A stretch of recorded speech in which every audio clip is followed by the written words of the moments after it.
ज्ञानिनामपि चेतांसि देवी भगवती हि सा बलादाकृष्य मोहाय महामाया प्रयच्छति दुर्गे स्मृता हरसि भीतिमशेषजन्तोः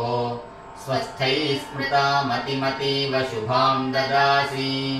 दारिद्र्यदुःखभयहारिणि कात्वदन्या सर्वोपकारकरणाय सदार्द्रचित्ता सर्वमङ्गलमाङ्गल्ये शिवे सर्वार्थसाधिके शरण्ये त्र्यम्बके गौरी नारायणि नमोऽस्तुते शरणागत दीनार्थ परित्राणपरायणे सर्वस्यार्तिहरे देवी नारायणि नमोऽस्तुते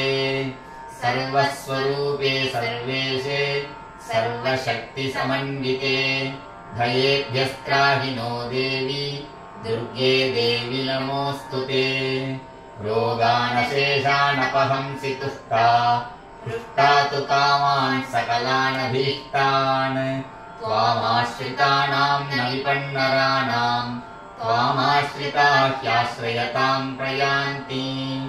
सर्वाबाधाप्रशमनं त्रैलोक्यस्याखिलेश्वरी